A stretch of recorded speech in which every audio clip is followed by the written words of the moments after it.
নামাজে সূরা পড়ার ধারাবাহিকতাটা কি? অনেকে বলে যে প্রথম রাকাতে নাকি সূরা ফাতিহা পড়ার পর যেই সূরা পড়ব দ্বিতীয় রাকাতে নাকি তার থেকে ছোট সূরা পড়তে হবে, তৃতীয় রাকাতে এবং চতুর্থ রাকাতে আবার এর থেকেও ছোট। আবার অনেকে বলে যে প্রথম রাকাতে যে সূরা পড়ব দ্বিতীয় রাকাতে নাকি তার পরের সূরা পড়তে হবে, মানে প্রথম রাকাতে ৮০ নম্বর সূরা পড়লে নাকি পরের রাকাতগুলোতে তার ধারাবাহিকতায় অর্থাৎ ৮১, ৮২ বা তার পরের সূরাগুলো পড়তে হবে, আগেরগুলো পড়া যাবে না। তাহলে কোন নিয়মটা সঠিক, কিভাবে পড়তে হবে? আপনি যেটুকু বলেছেন এই সবগুলোই সঠিক এবং সবগুলো মেনটেন করতে হবে। সূরা নামাজের মধ্যে সূরা ফাতিহার পর অন্য সূরা মিলানোর ক্ষেত্রে মূলনীতি বা প্রিন্সিপাল হলো যে প্রথম রাকাতের তুলনায় দ্বিতীয় রাকাতটা একটু ছোট করা সুন্নত। প্রথম রাকাতে যতটুকু কেরাত পড়বেন দ্বিতীয় রাকাতে কেরাতটা আরেকটু ছোট হবে, স্মল হবে, এটা সুন্নত।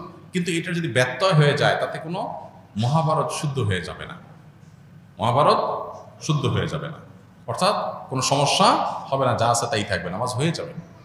বিধায় আপনার সুন্নাহর খেলাফ হবে, জাস্ট এইটুকু। এটাকে নিয়ে অনেক বড় করে দেখার কিছু নাই, তবে চেষ্টা করা ভালো যে প্রথম রাকাতে চাই দ্বিতীয় রাকাতটার জন্য কেরাত যেন একটু ছোট হয়, এটা নবী সাল্লাল্লাহু আলাইহি ওয়াসাল্লামের সুন্নাহ।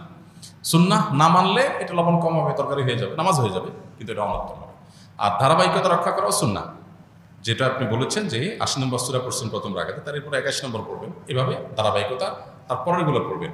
উল্টা দিকে পড়লে নামাজ হয়ে যাবে, কিন্তু ইচ্ছাকৃত এরকম করাটা মাকরুহ, ইচ্ছাকৃত এরকম করাটা অনুচিত, নামাজের কোয়ালিটি নষ্ট করবে।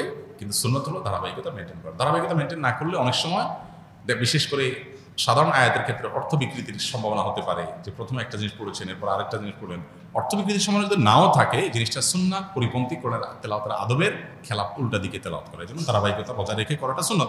এক্ষেত্রেও যদি কখনো আপনার ব্যতিক্রম হয়ে যায় তাতে যে গুনাহ হয়ে যাবে তা কিন্তু না, নামাজ হয়ে যাবে।